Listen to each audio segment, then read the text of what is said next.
हर दिन स्वप्नपूर्ति की ओर एक एक कदम बढ़ाने लगा था गांव। स्वप्नपूर्ति अर्थात स्वप्नों का पूरा होना। एक एक ये यहाँ फिर से युग्म शब्द आया है। तो स्वप्नपूर्ति की तरफ गांव अब एक एक कदम आगे बढ़ाने लगा था। अंततः आनंद की वह सुबह भी आ गई और आखिरकार खुशी की यानी आनंद की वह सुबह आ गई। यहाँ आनंद का पर्यायवाची शब्द है प्रसन्नता, उल्लास तथा आमोद। वर्षों की कठिनाई दूर हुई केवल 15 दिनों में। इतने वर्ष जो कठिनाई गांव सह रहा था वो दूर हो गई सिर्फ कितने दिनों में? केवल 15 दिनों में। यहाँ कठिनाई शब्द जो आया है बच्चों, ये मूल शब्द कठिन है और इसको आई प्रत्यय लगा है। कठिन ये मूल शब्द है, इसको आई प्रत्यय लगा है। इसके पर्यायवाची शब्द है मुश्किल, विषम और जटिल।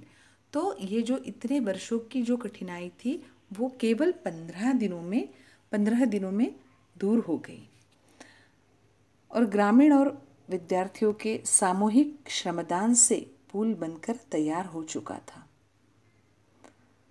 आखिरकार खुशी की वह सुबह आ गई। सुबह का विरोधी शब्द है शाम और वर्षों की कठिनाई दूर हो गई। कठिनाई यानी मुश्किल। केवल 15 दिनों में ग्रामीणों ने गांव वाले और विद्यार्थियों के सामूहिक यानी एकत्रित श्रमदान से पुल बनकर तैयार हो चुका था। पूरे गांव के लिए यह अद्भुत उपलब्धि थी। यह अद्भुत यानी अनोखी, उपलब्धि यानी प्राप्ति, उपलब्धि यानी प्राप्ति, अद्भुत उपलब्धि थी। सभी ने एकता, संगठन और श्रमदान का महत्व भी समझा था। एकता यानी जिसे हम यूनिटी कहेंगे। जैसे मैंने आपको शुरुआत में ही बताया कि अगर हम सब लोग एक साथ मिलकर काम करते हैं तो वो ज़रूर सफल होता है।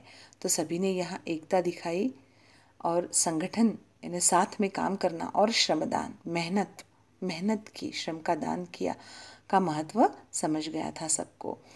बरसात में इस बार भी नाले में पानी भरा था, पर विद्यार्थी हंसते खेलते पुल से पाठशाला की राह जाने लगे। अब बरसात तो इस बार भी हुई थी और वो होने ही वाली है, क्योंकि साल में एक बार यानी 4 महीने जो होते हैं वो बरसात के ही होते हैं। वो तो होने ही वाली थी, लेकिन इस बार क्या हुआ, नाले में पानी भरा था पर विद्यार्थी जो है वो हंसते खेलते पुल से पाठशाला की राह जाने लगे। हंसते खेलते ये यहाँ फिर से युग्म शब्द आया है। अब वो खुशी खुशी पाठशाला जाने लगे। अब तो ना तो उन्हें उदास रहने की ज़रूरत है, ना उनकी अनुपस्थिति लगने वाली थी। पुल भी विद्यार्थियों के हौसले को दाद देता। पुल दाद देना यानी उसकी तारीफ करना। पुल भी विद्यार्थियों के हौसले को दाद देता। मानो मन ही मन कह रहा था, जहाँ चाह वहाँ राह।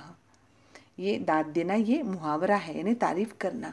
मन ही मन ये यहाँ फिर से युग्म शब्द आया है और वो पुल जो है वो बच्चों के हौसले जो थे उनको दाद दे रहा था और मन ही मन कह रहा था कि सच्ची बात है, जहाँ चाह है वहाँ राह है। अगर हम कोई बात अपने मन में ठान ले तो हम उसको ज़रूर पूरा कर सकते हैं।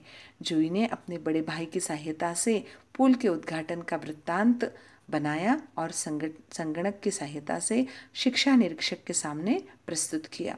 जूही जो थी, इन दोस्तों में जूही जो थी उसने क्या किया कि अपने बड़े भाई की मदद ली, सहायता से पुल के उद्घाटन का वृत्तांत यानी एक रिपोर्ट तैयार किया और वो संगणक यानी कंप्यूटर की सहायता से शिक्षा निरीक्षक यानी एजुकेशन विभाग के जो पर्यवेक्षक है, अधिकारी जो है, उन्हें उनके सामने वो प्रस्तुत किया। तो इस तरह इन्होंने इसमें से मार्ग निकाला, न कि वो हाथ पे हाथ रखकर बैठे रहे। और इन्होंने मार्ग यानी इनकी चाह थी, इनकी इच्छा थी, तो जहाँ चाह होती है वहाँ राह ज़रूर निकल आती है। फिर से एक बार बताती हूँ, where there is a will there is a way. इसीलिए हमें हमेशा अपने कार्य के लिए, अपने कार्य में मेहनत करते रहना चाहिए। ज़रूर एक न एक दिन हमें कामयाबी मिलती है, सफलता मिलती है। और जो कठिनाइयों को रोंद कर अपने जीवन पथ पर आगे बढ़ता है वो हमेशा सफल इंसान होता है। और इस पाठ का जो अनुवाद है वो संजय भारद्वाज जी द्वारा किया गया है। तो बच्चों आज की कक्षा में सिर्फ इतना ही। मिलते हैं अगली कक्षा में। धन्यवाद।